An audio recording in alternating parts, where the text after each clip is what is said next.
Hey everyone, Erling here, and I have a few thoughts about Ludwig and his storytelling. Cutie dressed me today. I think that Ludwig, honestly, is a masterclass storyteller, and I have a few reasons for those things. I mean, 5 reasons, to be honest. And, maybe he's doing it on purpose. Maybe it's just his natural ability at talking and telling stories, or maybe it's because he has a journalism degree.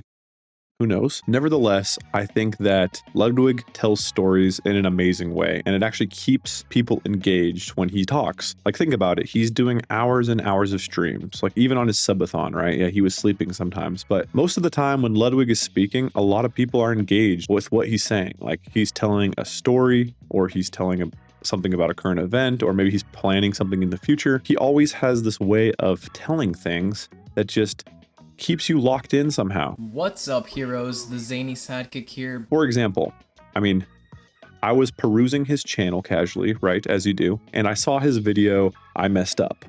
And naturally, because I am easily baited into things, and I'm gonna fall for a clickbait title like I Messed Up, because I'm thinking, what could Ludwig have possibly messed up this time? Like, I have to know, right? And I'm watching his video, and before I know it, the whole thing's over. It really got me thinking, because as I've been trying to write a fantasy book recently and getting more into storytelling, I've been thinking like, wow, how could I tell stories like Ludwig? Like, Ludwig just tells stories in such an amazing way. It keeps me entertained the whole time, right? He does. By the end of the video, I'm just like, how does Ludwig do this? So I tried to dive into some things here and there and analyze the video really and some of his other videos. And I'm going to give you 5 things that I think Ludwig does amazingly well and that makes him a masterclass storyteller. But if you don't agree, let me know in the comments. But please leave a like and subscribe as it helps me out. And let's jump into number 1. Number 1, a casual and friendly tone. So of course, almost every time Ludwig is talking to the camera for a YouTube video, or he's talking to chat in his, Twitch stream, Ludwig has a casual and really friendly tone. It's almost impossible to not feel yourself have some sort of this parasocial relationship when you're listening to Ludwig talk, because honestly, he sounds like you're his friend and you are talking to him directly. But in fact, that's not the case, right? Because Ludwig is sitting in his office or his room or whatever you want to call it, and he's talking to a camera when no one's there with him. His casual, friendly tone, the key thing about that is it really makes you feel at ease. It really makes you feel like, wow, yeah, this is a guy that I want to listen to, and I'm going to hear everything about this story that he's telling. And almost every single time I watch one of his videos, I'm locked in, right? I could watch the whole video, even when it's 30 minutes. It's actually kind of crazy. But I'm just like, how does Ludwig do this? Like, who is this guy? Does having an English degree really make you such a great storyteller? That's something I'm trying to figure out, because if that's the case, I need to get me one of those. But no, the fact of the matter is, no, having an English major does not make you a better storyteller. It's actually a lot of effort that he's been putting in over time to have this casual, friendly tone. And maybe, he's not doing it through effort like that. Maybe he just naturally does that. It's the fact that he does have that casual, friendly tone. One other thing too, though, is he does stream a lot. He talks to chat all the time, right? And talking to chat is probably one of the biggest things that gets him used to that casual, friendly tone. It's the repetitions. He's streamed hundreds and hundreds of hours. He's made tons of video content. And even then, he was going to events and he was talking as a Smash Bros commentator, right? So he has the experience of talking and talking and talking, even when it's not directly to a person, to build that friendly, casual tone in his speech. Number 2, he makes pauses. Okay, so why are pauses important? That's a good question, because, not a lot of people make pauses. Even me in this video, there's a lot more pauses that I could make. And right now, I'm kind of consciously thinking about pauses, so I'm making pauses. But he just has this natural way of making pauses that really have you listen in a little closer, right? Like, think about this clip. I'm not quitting YouTube. I am, however, drastically changing how I'm going to be doing YouTube going forward, at least compared to the last 3 years. So if you're curious about what those changes are, or just the back end of being a streamer / YouTuber, then this video is for you. Okay, so in this clip, he made some pauses. He made some maybe a dramatic pause. No, it's a medium pause, whatever you want to call it. But he does pause his speech, and it kind of adds this, dramatic intonation. It makes you really want to listen, like, oh, he's talking about something so interesting right now. Have you ever really noticed when someone is reading a script verbatim, or maybe they typed out a script before they even read it out loud, that they really just have this robotic sound to them? Let's face it, You accomplished something I never could. They don't sound casual. They don't sound like they're actually talking to you watching this video. They just sound like they're robots reading a script. Like literally, that's what it sounds like. They talk in this like straight line almost. That's, if I had to describe it, that's how I would describe it. But see, Ludwig doesn't do that. His intonation, his pauses, he really has this dramatic effect to the story that he's telling. He has short sentences, long sentences. He makes pauses. He cuts the pacing. It's just a masterclass way of telling stories, and Ludwig has it down. Honestly, it doesn't even have to be a story. Ludwig could be talking literally about anything, about an event he's going to do. It could be about the stream itself. It could be about the game. Maybe he's playing a game. It doesn't matter what he's doing. He has this way of talking and intonation that is gonna elevate his storytelling game every time he does it. Number 3, therefore X, but then Y. So this is actually something that the South Park creators have talked about before. Here's a clip. Found out this really simple rule that maybe you guys have all heard before, but it took us a long time to learn it. But we can take these beats, which are basically the beats of your outline, and if the words "and then" belong between those beats, you're basically. You got something pretty boring. What should happen between every beat that you've written down is either the word therefore or but, right? So what I'm saying is that you come up with an idea and it's like, okay, this happens, right?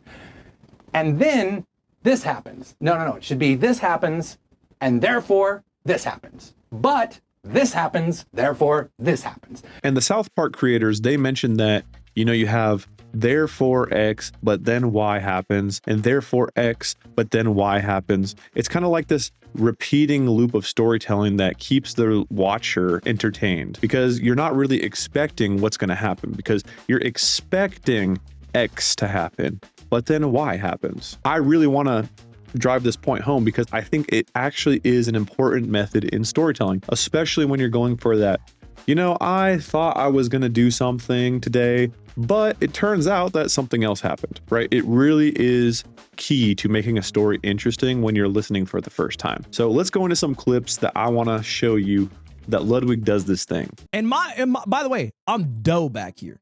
Okay. So I hate getting massages. I don't enjoy it because every time I get a massage, I'm like, ow, ooh, ow, they're getting too deep. They're getting too deep in my doughy body. But she loves them because it's the one time where she relaxes, where she has relief in her shoulders. So we decided to do a spa day. So here, Ludwig is talking about why he hates massages because, you know, he has a quote unquote doughy body, Ludwig, that it hurts when he gets massages. Like, I get that, you know, people hate getting massages because they think it hurts, but, you know, to each their own, I guess. But his girlfriend, right? So I hate massages because I have a doughy body, but my girlfriend loves getting massages. So there's that but, and it makes her happy. Therefore, right, they went to go get massages together. So it's already having this dynamic storytelling method where Ludwig says he hates getting massages, but his girlfriend loves having massages. Therefore, they went together to get massages. And the event itself kind of sounds funny, right? Because you're expecting, okay, so Ludwig hates getting a massage. His girlfriend loves it. So what is going to happen? Because that sounds kind of interesting. What is Ludwig going to do with this massage? He's telling this for a reason, right? And it's naturally drawing you into the story. Let's look even like a few seconds later, honestly. So we decided to do a spa day, right? Because I've been traveling quite a bit. We thought it'd be nice to spend a little afternoon together, get some lunch, go to the spa. And she booked everything. Okay. I won't lie. She was kind of my pay princess. I was the little piggy. I was a little piggy following her around. I was just having a good time. But I didn't realize what I'd signed up for. Because what I didn't realize is the spa she booked. In this clip, Ludwig talks about how his girlfriend actually booked everything for him. And it kind of, you know, subverts the viewer's expectations because you're expecting, you know, usually as the guy, you're booking everything when it comes to a date. But this time, Ludwig was like, you know, cutie, she booked everything. But then he adds, but I didn't realize what I actually signed up for, right? And this is honestly the classic formula because it's this happened, therefore this happened, but then this happened. So he said, my girlfriend paid for everything, therefore I was a little pay princess, but I didn't expect what I signed up for, right? I didn't expect what would happen. This all happened in a few seconds back to back just from the beginning of the story. He's pulling the viewer into what he's going to talk about. The key thing is you need to have some sort of expectation that you're setting up for the viewer. You're saying something that they're going to expect maybe one outcome. And then you subvert that expectation by adding that but. Like, I have this hate for massages or whatever you want to say, and then but I ended up going to one anyways. The viewer doesn't know what to expect, and that adds entertainment. And then we start driving through Beverly Hills. I've never driven through Beverly Hills because while we're driving through, she's explaining this thing to me. If you guys ever go to Beverly Hills, you'll see this. Just to show you how rich Beverly Hills is, every street in Beverly Hills is lined with trees, but no two streets have the same type of tree.